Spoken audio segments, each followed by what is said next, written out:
ఆదికాండము 19వ అధ్యాయము. ఆ సాయంకాలమందు ఆ ఇద్దరు దేవదూతలు సొదొమ చేరునప్పటికి లోతు సొదొమ గవిని యొద్ద కూర్చుండి ఉండెను.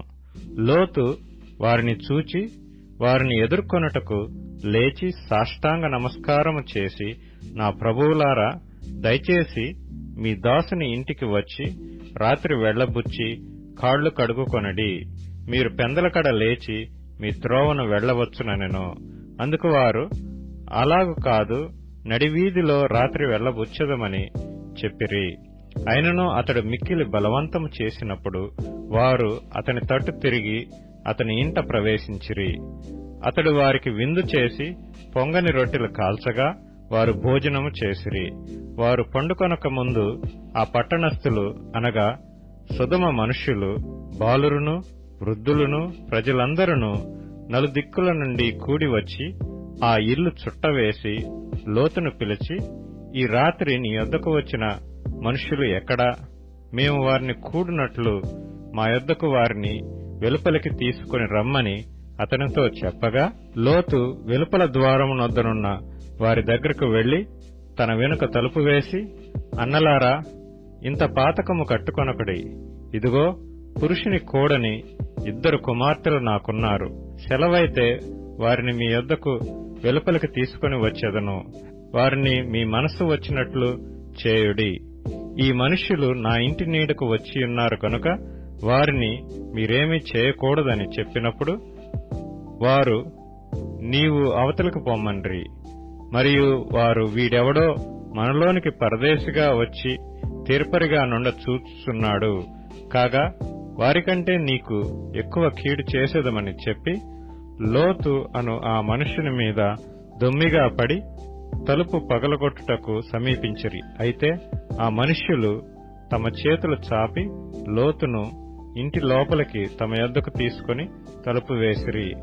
అప్పుడు వారు పిన్నలు మొదలుకొని పెద్దల వరకు ఆ ఇంటి ద్వారము దగ్గరనున్న వారికి కనుమబ్బు కలుగుచేయగా వారు ద్వారము కనుగొనలేక విసికిరి. అప్పుడు ఆ మనుషులు లోతుతో, ఇక్కడ నీకు మరి ఎవరున్నారు? నీ అల్లుని, నీ కుమారులను, నీ కుమార్తెలను, ఈ ఊరిలో నీకు కలిగిన వారినందరినీ వెలుపలికి తీసుకుని రమ్ము. మేము ఈ చోటు నాశనము చేయవచ్చితిమి. వారిని గూర్చిన మొర యెహోవా సన్నిధిలో గొప్పదాయను గనుక దాని నాశనము చేయుటకు యెహోవా మమ్మను పంపినని చెప్పగా, లోతు బయటకు వెళ్లి తన కుమార్తెలను పెండ్లాడనయ్యున్న తన అల్లులతో మాట్లాడి, లెండి, ఈ చోటు విడిచిపెట్టి రండి, యెహోవా ఈ పట్టణమును నాశనము చేయబోచున్నాడని చెప్పెను. అయితే అతడు తన అల్లుళ్ల దృష్టికి ఎగతాళి చేయువాని వలె నుండెను. తెల్లవారినప్పుడు ఆ దూతలు లోతును త్వరపెట్టి, లెమ్ము, ఈ ఊరి దోషశిక్షలో నశించిపోకుండా నీ భార్యను, ఇక్కడనున్న నీ ఇద్దరు కుమార్తెలను తీసుకొని రమ్మని చెప్పిరి. అతడు తడువు చేసెను. అప్పుడు అతని మీద యెహోవా కనికరపడుట వలన ఆ మనుష్యులు అతని చేతిని, అతని భార్య చేతిని, అతని ఇద్దరు కుమార్తెల చేతులను పట్టుకొని వెలుపలికి తీసుకుని వచ్చి ఆ ఊరి బయట నుంచిరి. ఆ దూతలు వారిని వెలుపలికి తీసుకుని వచ్చిన తరువాత ఆయన, నీ ప్రాణమును దక్కించుకున్నట్లు పారిపొమ్ము, నీవు వెనుక చూడకుము, ఈ మైదానములో ఎక్కడనూ నిలువక నీవు నశించిపోకుండా ఆ పర్వతమునకు పారిపొమ్మని చెప్పగా, లోతు, ప్రభువా, అలాగు కాదు, ఇదిగో నీ కటాక్షము నీ దాసుని మీద వచ్చినది. నా ప్రాణము రక్షించుట వలన నీవు నా ఎడల కనపరిచిన నీ కృపను ఘనపరిచితివి. నేను ఆ పర్వతమునకు తప్పించుకొని పోలేను. ఈ కీడు నాకు సంభవించి చచ్చిపోవదనేమో. ఇదిగో, పారిపోవుటకు ఈ ఊరు సమీపములో ఉన్నది.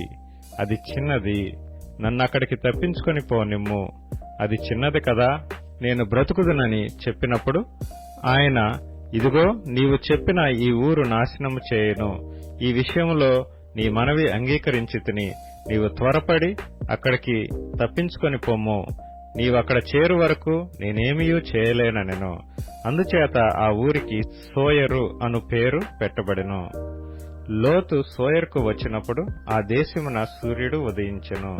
అప్పుడు యెహోవా సొదొమ మీదను గొమొర్రా మీదను యెహోవా యొద్ద నుండి గంధకమును అగ్నిని ఆకాశము నుండి కురిపించి ఆ పట్టణములను ఆ మైదానమంతటిని ఆ పట్టణములలో నివసించిన వారినందరినీ నేల మొలకలను నాశనము చేసెను.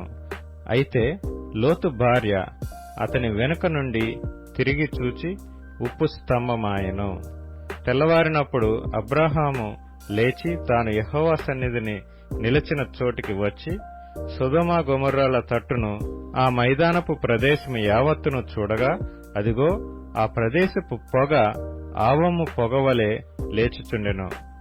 దేవుడు ఆ మైదానపు పట్టణములను పాడు చేసినప్పుడు దేవుడు అబ్రాహామును జ్ఞాపకం చేసుకుని లోతు కాపురమున్న పట్టణములను నాశనము చేసినప్పుడు ఆ నాశనము మధ్యన లోతు నశించకుండా అతన్ని తప్పించెను. లోతు సోయరులో నివసించుటకు భయపడి తన 2 కుమార్తెలతో కూడా సోయరు నుండి పోయి ఆ పర్వతమందు నివసించెను. అతడును అతని 2 కుమార్తెలను ఒక గుహలో నివసించిరి.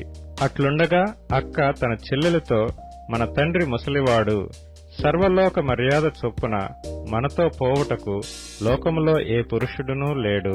మన తండ్రికి ద్రాక్షారసము త్రాగించి అతనితో శయనించి మన తండ్రి వలన సంతానము కలుగజేసుకొందము రమ్మని చెప్పెను. ఆ రాత్రి వారు తమ తండ్రికి ద్రాక్షారసము త్రాగించి తరువాత అతని పెద్ద కుమార్తె లోపలికి వెళ్లి తన తండ్రితో శయనించెను.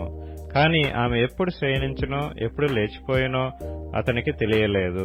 మరునాడు అక్క తన చెల్లెలిని చూచి, నిన్నటి రాత్రి నా తండ్రితో నేను శయనించితిని, ఈ రాత్రి అతనికి ద్రాక్షారసము త్రాగించిన తరువాత నీవు లోపలికి వెళ్లి అతనితో శయనించుము, అలాగున మన తండ్రి వలన సంతానము కలుగు చేసుకొందమని చెప్పెను.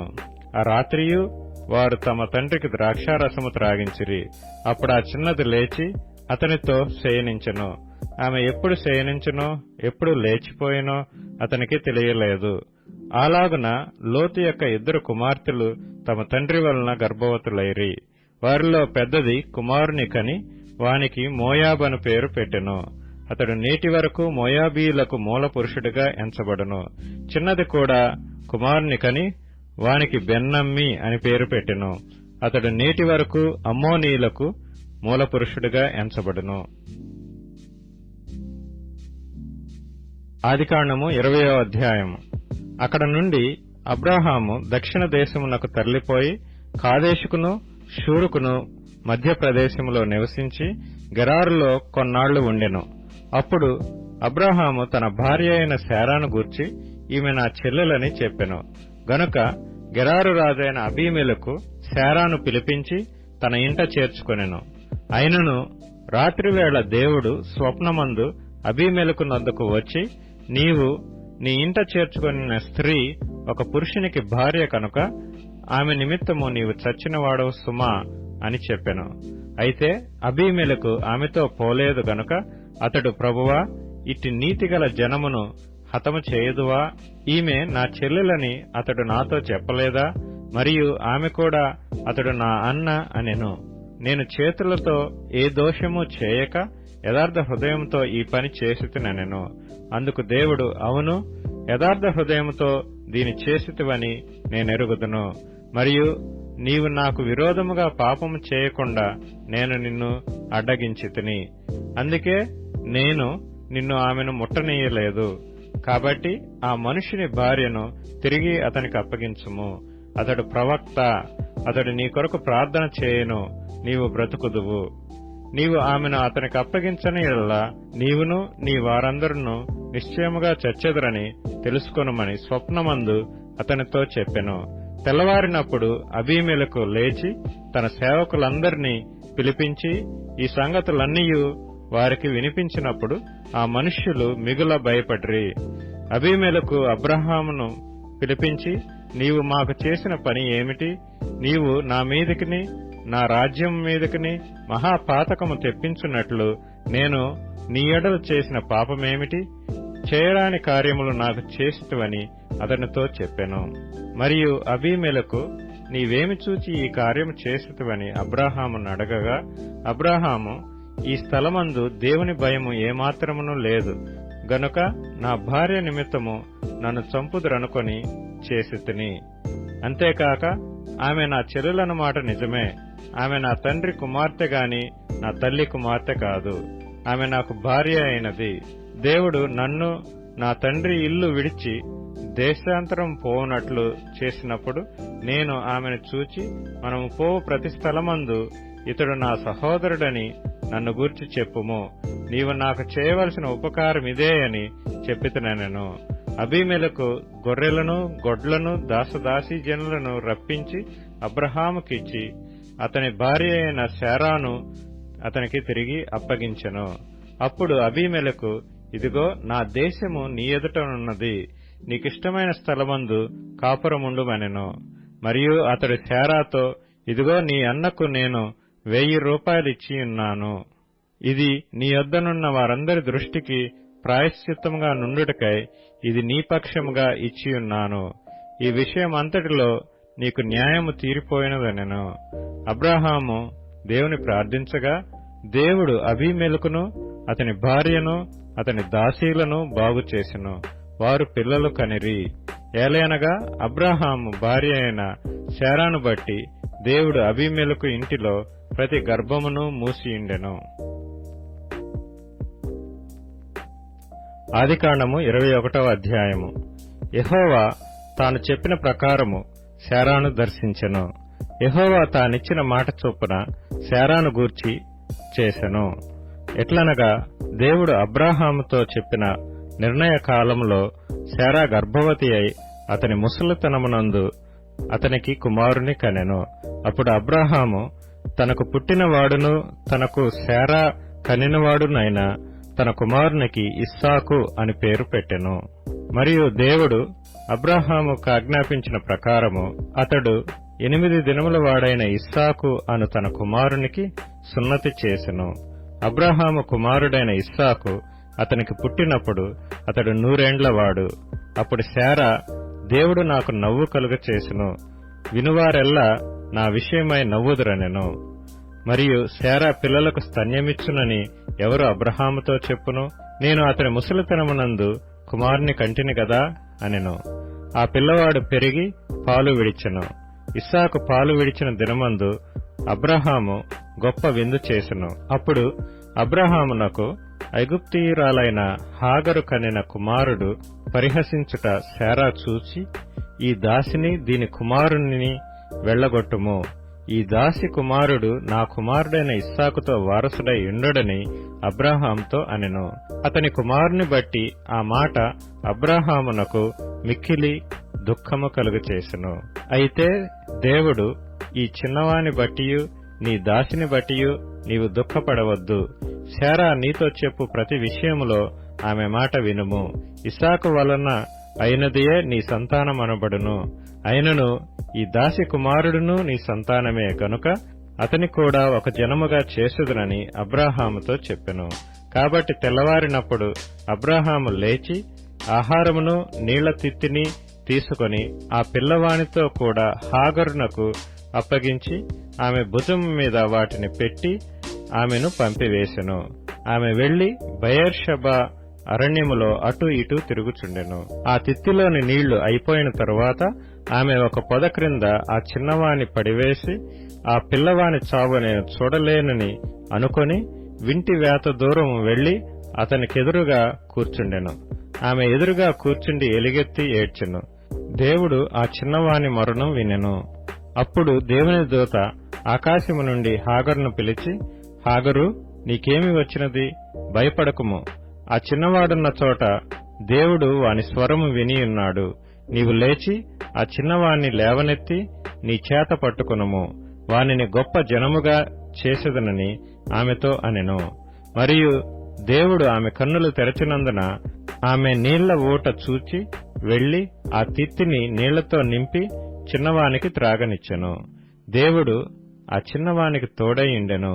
అతడు పెరిగి పెద్దవాడై ఆ అరణ్యములో కాపురముండి విలుకాడాయెను. అతడు పారాను అరణ్యములో నున్నప్పుడు అతని తల్లి ఐగుప్తు దేశములో నుండి ఒక స్త్రీని తెచ్చి అతనికి పెండ్లి చేసెను.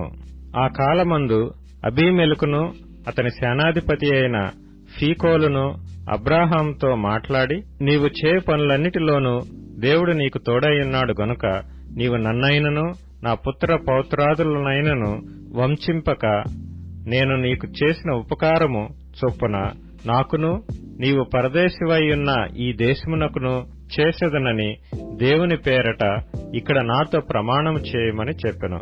అందుకు అబ్రాహాము ప్రమాణం చేసేదనెను.